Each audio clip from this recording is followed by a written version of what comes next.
Bienvenidas y bienvenidos a Educando Gatos, el programa de la asignatura de metodología, esta vez en formato extracorto, me imagino que para vuestro alivio. En este vídeo vamos a terminar con el contenido del tema 1. De esta manera vamos a empezar hablando de dos maneras alternativas de clasificar la investigación, de clasificar nuestras investigaciones. Y con esto daremos un poco por finalizado lo que es el bloque de la investigación científica en general. Después de ver estas dos clasificaciones alternativas, pasaremos a hablar de las características propias que tiene la investigación científica cuando estamos en el campo educativo. En el vídeo anterior hemos visto que las investigaciones se pueden clasificar, por ejemplo, según su enfoque metodológico, en cuantitativas, cualitativas y mixtas. Se pueden clasificar en investigaciones según sus objetivos o también se pueden clasificar según sus paradigmas, ¿vale? Ahora vamos a ver otras dos maneras de clasificarlas. La primera de ellas es según el alcance temporal de la investigación. Según el alcance temporal, podemos clasificar nuestras investigaciones de dos maneras. Tendremos investigaciones transversales, que son aquellas en las que la recogida de información se realiza solamente una vez, ¿vale? Por ejemplo, si quiero comprobar vuestro grado de satisfacción con esta metodología y lo que hago es pasaros una encuesta cuando acabamos la docencia, eso es una investigación transversal. Solo he recogido información una sola vez, ¿vale? Sin embargo, si yo lo que hago es aplicaros las estadísticas a lo largo de todo el cuatrimestre y veo cómo va evolucionando vuestra satisfacción con la metodología, por ejemplo, os aplico una el próximo día que tengamos clase para ver qué tal ha funcionado este tema 1, luego os aplico otra cuando terminemos el primer bloque, luego os aplico otra al terminar el temario de estadística y luego os aplico otra al final. De esta manera puedo ver si esta metodología, si os ha convencido más al principio pero luego ha ido perdiendo fuelle, o al revés, puedo estudiar cómo evoluciona a lo largo del tiempo vuestra satisfacción. Estos estudios en los que lo que se mira fundamentalmente es la evolución y por tanto exigen que midas varias veces a lo largo del tiempo la variable que estés estudiando, se llaman estudios de tipo longitudinal. ¿De acuerdo? También podemos clasificar nuestras investigaciones según el contexto en el que las llevemos a cabo. De esta manera tenemos otros dos tipos de investigaciones. Podemos encontrar investigaciones en contexto de laboratorio, que son estudios que se realizan con los sujetos fuera de su entorno natural.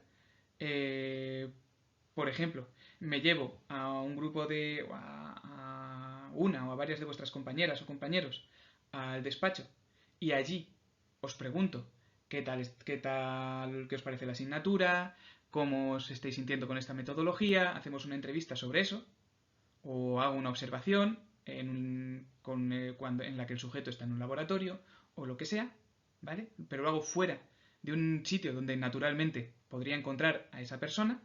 A eso se le llama un estudio de laboratorio, estudios de laboratorio. Sin embargo, si estudiamos a los sujetos en su contexto natural, estaremos haciendo estudios de campo. Si yo lo que hago es hacer una observación sobre cómo hacéis las actividades de la asignatura o lo que comentáis sobre las actividades de la asignatura en una conversación que tengáis a la salida de la facultad o dentro de clase, que son sitios donde normalmente estaríais, o en el bar o donde sea, que son sitios donde estaríais normalmente, a eso se le llama un estudio de campo, ¿vale?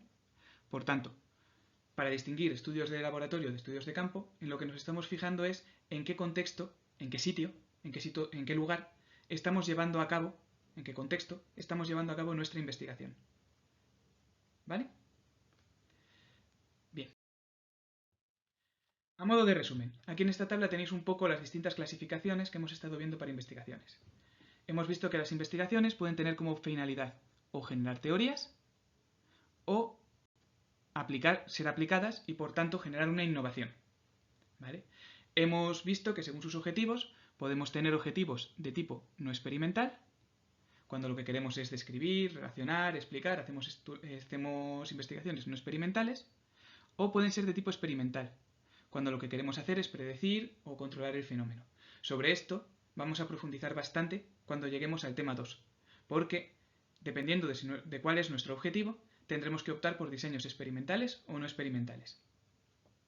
De nuevo, retomaremos esto en el tema 2. También las podemos clasificar según sus paradigmas, ¿vale? En empírico, interpretativo o sociocrítico.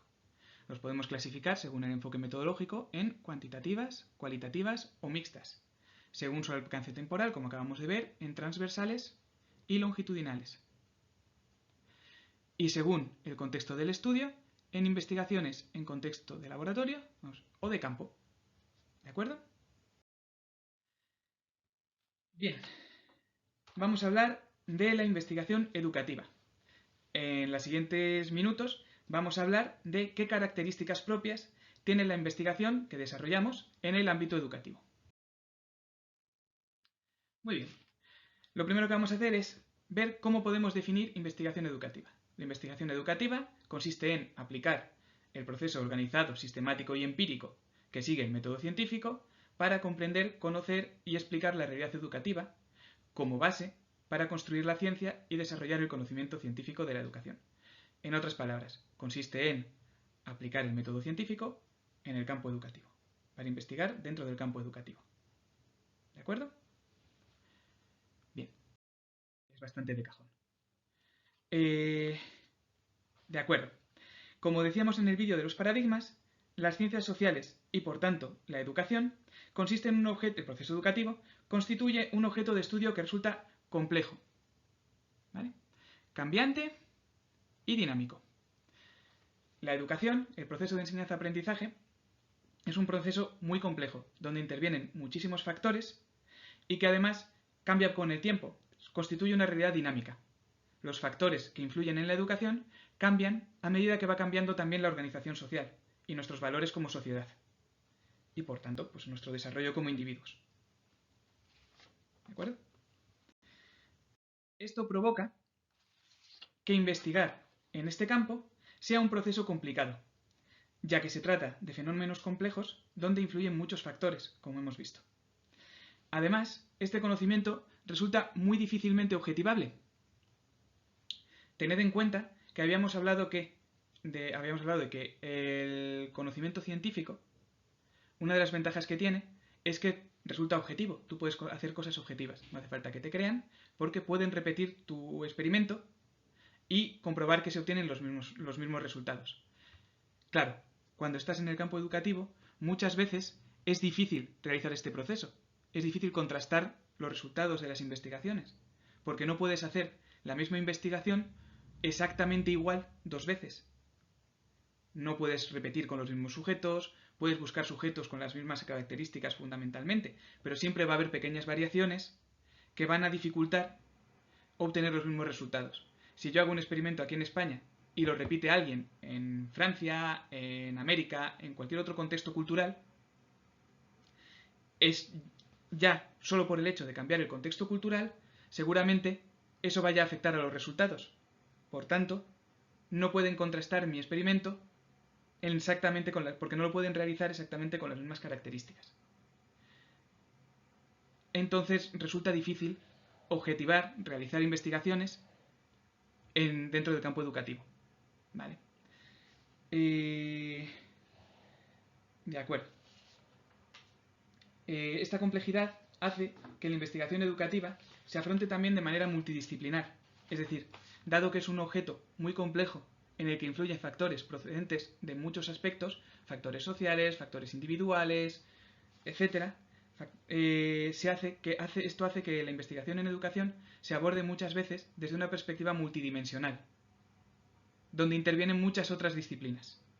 Se enfoca el estudio del proceso de enseñanza-aprendizaje, se enfoca desde el campo de la pedagogía, desde el campo de la psicología, desde el campo de la sociología, desde campos muy diversos.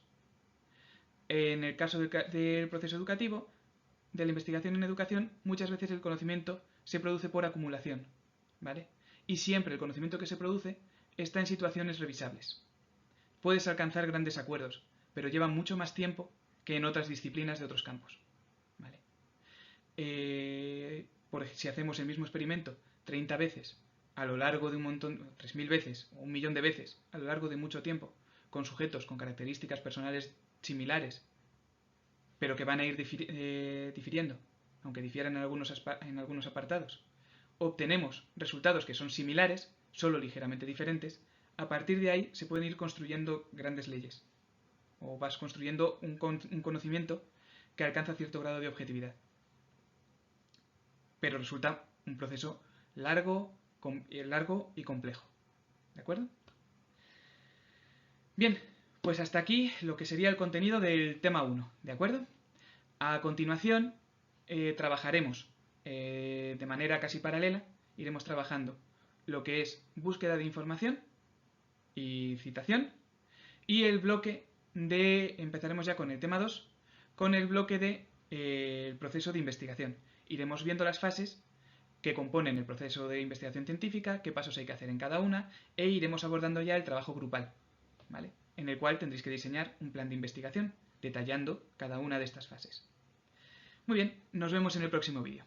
Hasta luego.